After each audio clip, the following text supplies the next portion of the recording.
Intimate Issues with Dr.O.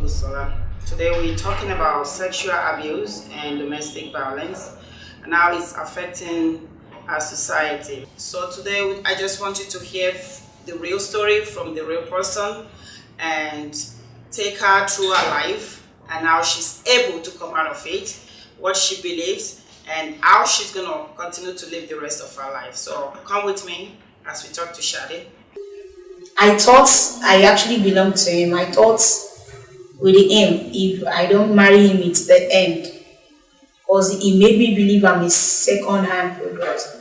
And because there was nobody to encourage me.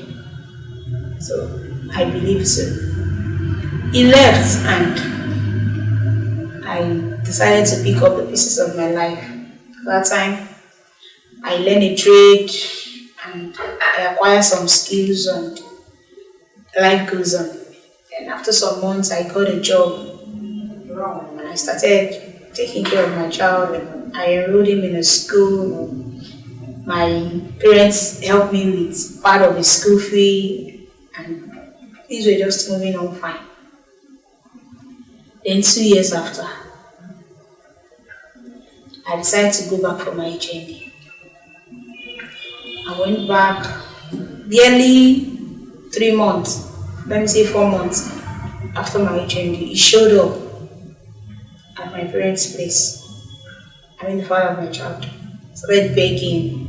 He's sorry. He was afraid of the responsibility of being a father. And he has realized his mistake and he's back for good. Then I told my parents I don't want to be with him again. I just want to be on my own. As he can't make me happy. But my dad said something. My dad said I will never allow you to be a single mom. So it's either you take him back or you don't bring any other person in. So I didn't have any other choice than to just put up with him, and I agreed.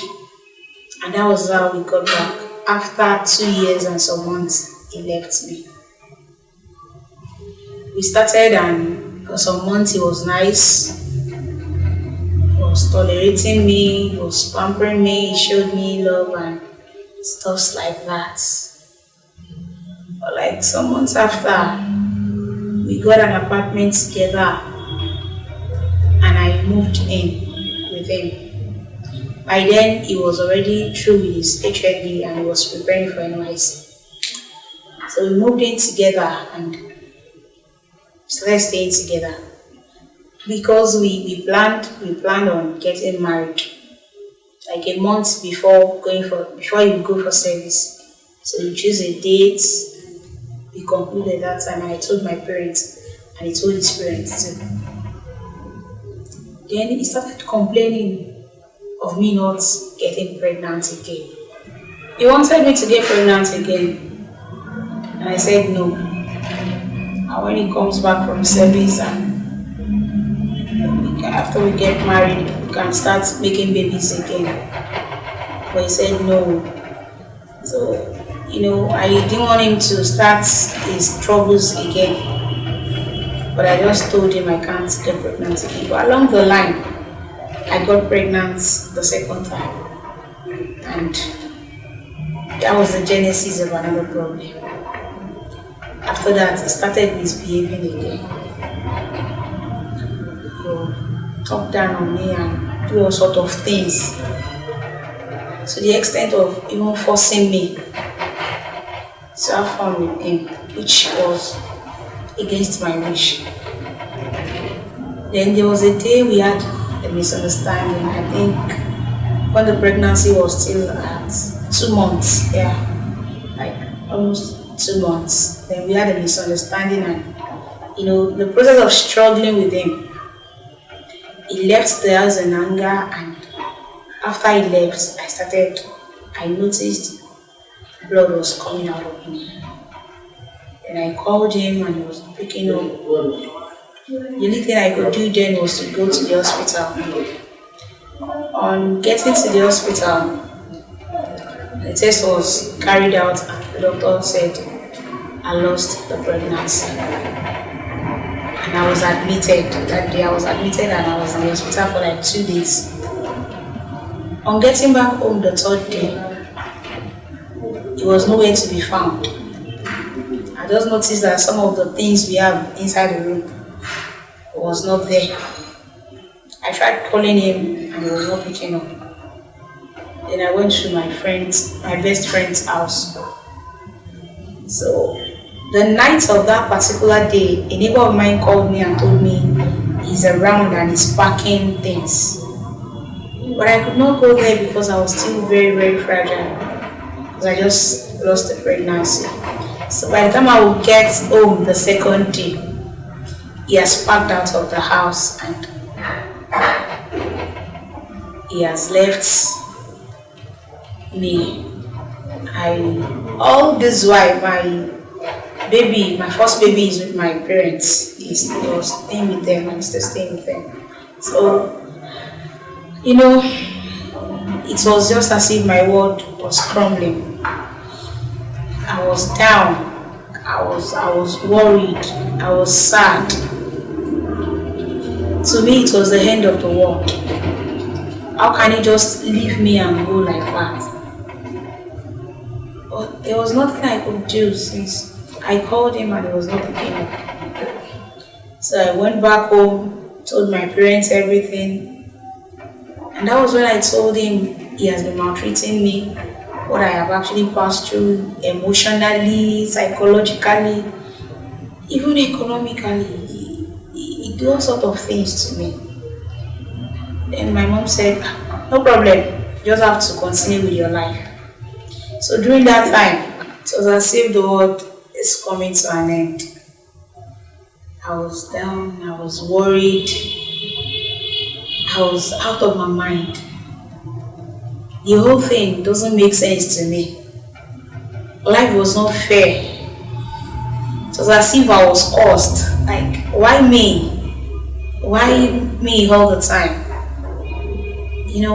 I couldn't just get it off my head. But God used my friend for me then. She encouraged me. She told me it was not the end of the world. She told me I can still become something in life. I was like, why will he leave now?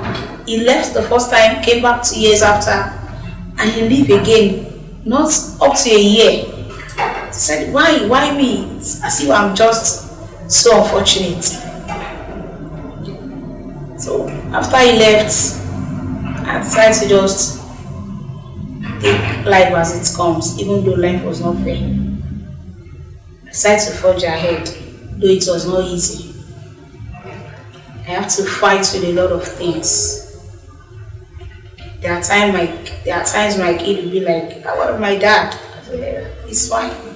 He's somewhere. I'll just show him picture. That's your dad. So life must continue, I just continued my life, faced my studies, and I made up my mind to succeed. I made up my mind to be someone in life. I made up my mind to be who God wants me to be. Then some days after, he came back home and with the landlord, he told the landlord to send me out of the room, send me out of the house, that he's no more interested in paying for the rent. The man was like, but you told me this woman is your wife when you came looking for this apartment. He said he was my wife then, but not anymore. So you just have to send her out.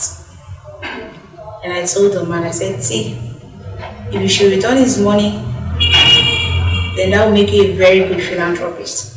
Because I am not ready to move an inch. I'm not moving out of this place until the rent expires. So the man tried to settle it, but he was just so adamant. So the man said he cannot return his money and he left that day, and that was all. Then I discovered that he had gone away, he had left with so many of my things that I bought with my hard-earned money. So I went to his parents' place, explained to them. On getting there, I met him, his elder sister, some of his siblings. So it was as if they were prepared for me. It was as if they knew I was coming. So when I got down and I explained everything to them, the elder sister flared up and she was shouting and she started abusing me. In short, she created a scene that day claiming my son is a bastard. And it was like, just leave. He don't want to marry you again. He don't want you. Just go away. We don't want you in our family. You know, I was rejected that day. And it was one of their family members, a woman. She stood up for me. She was the only one that stood up for me. She protected me that day. She didn't allow them to beat me because they actually want to beat me that day. So she was the one that took me away from that place. She took me to her house. She was like, don't worry, you succeed. Things will be fine. And that was how I left. And that day, I was humiliated. It was bad. I cried and cried and cried. And that was when I made up my mind. And at all costs, I must make it in life. At all costs, I must fulfill purpose. I must be what God wants me to be. Giving birth or getting pregnant at a very young age must not be my excuse. Instead of it to disturb me, I must use it as a stepping stone to where I want to be in life. That was when I made up my mind that my happiness is not tied to them. They won't determine my happiness. They won't decide how I will live my life. I have to live life to the fullest because I have to be there for my child and for myself. And that was the beginning of the new Sade. I picked up my life once again and decided to be more focused. Decided to discipline myself and pursue my goals. If not for any other thing, for that innocent boy that I called into the world, I just have to be there for him. So, and that was how I started my life all over again. And that was the day I made up my mind not to accept the father of my child, even if he comes back, because he will always be who he is. And I've realized he cannot change. It's in him, so he's an abuser, and it's only God that will help. So I just decided to carry on with my life. Faced my studies, and within a year I was through with my HND. And I went for service. During the course of my NYC, I decided to save some money because I love business. Apart from acquiring skills and some other things, going to school, I love business so much. And I know what can help me at that particular stage of my life. It's just to have more than one source of income. So during service, I was doing buying and selling, buy clothes, resell, get some things, buy things for my child. Life was good. Life was normal, at least to some extent. And after NYC, I was able to gather some money and I got a shop. And that was how I started my fast food restaurant. And I had a friend then who is very, very close. He's very close to me. And he invited me for a program and said, what's the program all about? He was like, someone is coming to address us. It's for people with special stories, special abilities. Said, okay, if I can make it, I'll come. And I went for the program. And that was where I met Dr.O. My friend didn't even tell me I would be talking that day, but I found myself in front of so many people, talking and addressing them, telling them about myself. And immediately after I talked, Dr. O said something. She said, Sade, it is not the end of the world. If you're rejected, you'll be celebrated where you're rejected. She shared part of her story and it's really, really inspired me. It actually gave me a new meaning to life. It gives me hope, a brand new hope. It tells me there's still more to life. It makes me understand that being a single mother is not the end of the world. It makes me understand that teenage pregnancy is not the end of the world. That I can actually bring out something good, something reasonable, something tangible from it. And with God's help and Dr.O's tutoring, God has been faithful and she has been there for me too. I'm not where I want to be, but I know by God's grace and with Dr.O's tutoring, I am making impacts in life. I know I'm relevant. I'm fulfilling purpose and I'll be there. I know my future is very bright. God has been really, really faithful and Dr. O has been there for me. She's always ready to listen anytime I'm ready to talk. So, I believe teenage pregnancy is not the end of the world. Being a single mother is not the end of the world. Being a rape victim is not the end of the world. It is actually the beginning of a new world. It is the end of a particular chapter in life, and it is the beginning to a new chapter.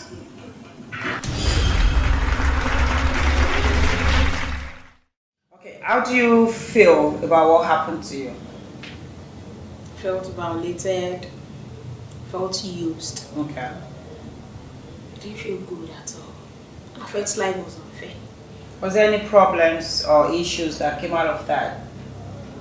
Yeah. Yes. I was so overprotective after then. Tried as much as possible to stay away from guys. So people see me defensive? I call defensive. So people see me as someone too difficult to deal with. Okay.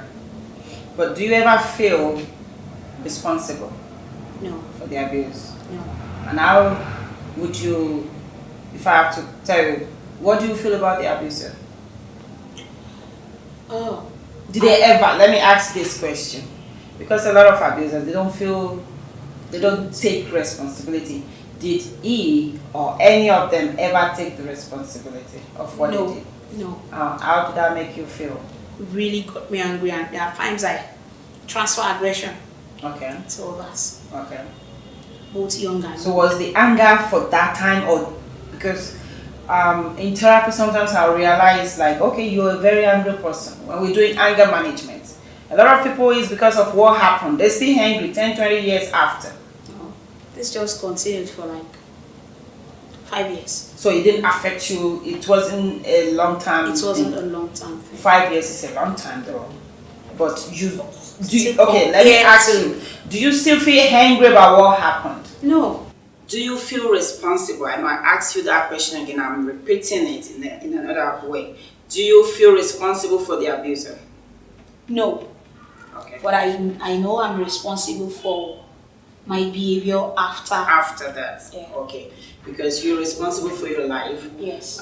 People can do anything to you, but what you do is your own responsibility. Exactly, yes. But you were able to handle it in a good way, because this is not like really, really bad the way you handle it. A lot of people, it's part of the question.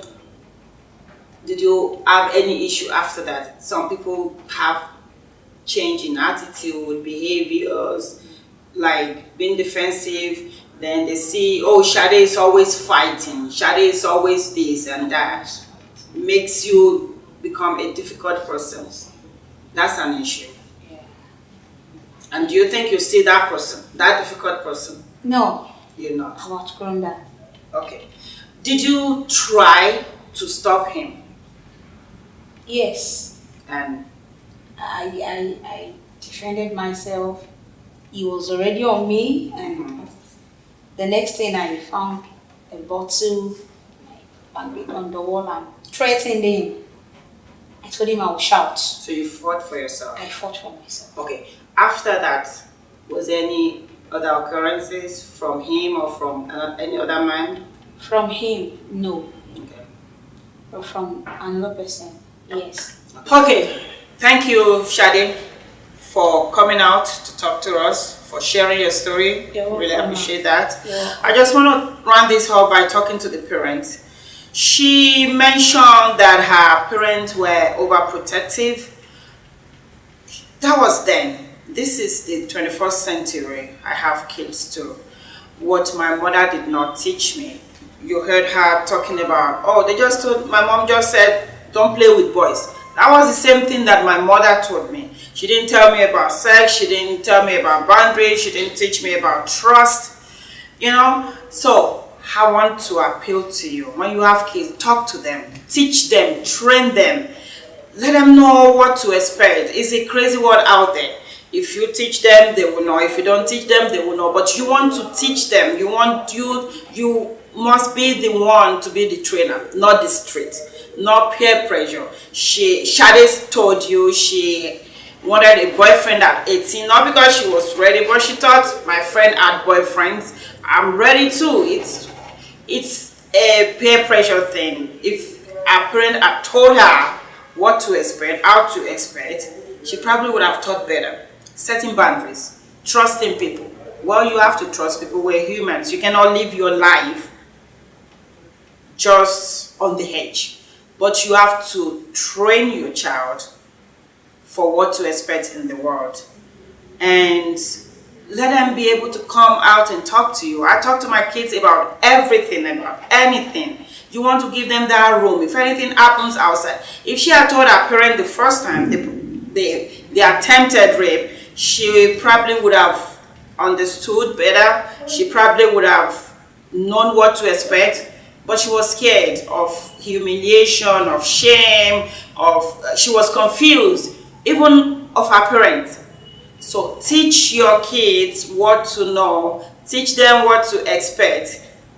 Childhood abuse is more than you can expect. Incest, it happens in the house. The statistics is out there. Abusers are people that they know. They are people that we know. Our boyfriends, fathers rape daughters, brothers rape sisters, uncle is staying overnight, uncle is with us on vacation. You send your kids out to the village or to families for vacation. Grandpa raping grandchildren. It's an epidemic that we need to deal with. We need to talk about this. You're going to hear more from me. I'm going to talk to more victims and more survivors. You're still going to hear my own story. Some of you know me. You know my story, domestic violence. I've never been sexually molested, but I've had series of attempted rape. So it made me stronger. I became defensive and all that. I set my boundaries and I never let down my guard. It affected my marriage, my previous marriage. It's a whole lot of things. So when things happen, especially when you're young, it takes a long time to rectify. Or some people just never get out of it. They never get help. So get help. Sade told you how we met, how I've been mentoring her. Get somebody. Look for help. If you've been a victim or a survivor and you're thinking, how do I go from here? Reach out to somebody, a professional. I know a whole bunch of us, especially Africans, we're always talking about pastors and pastors. Some pastors even violate you knowing that you are a victim. So now it's like, there's no way you can even get out of it. So if you go to your pastor or your afa or your limam or whatever to help you, they sometimes violate you too. So look for somebody that can help you professionally. What happened to you wasn't your fault. Your abuser may make you feel like it's your fault. It's never your fault. When you say no, no means no. There's no other word for no. So if you've been violated and you think, how do I get out of this? Get help. Your life is not ending. Your life did not end with the abuse. It's starting. But you have to reach out to get help. Start your life over. You can do things over. You can enjoy your life. You can be okay. You can be fine. So my advice to you today, get help. Reach out and live your life. You're responsible for your life. Whatever the abuser took from you, you can get it back. You can walk out tall and be fine. Life should be enjoyed, and you should enjoy your life too. Thank you for watching. See you next time. My name is Dr.O, and this is the Intimate Issues with Dr. Olubusola. Give me one more chance. Know that I have done you wrong.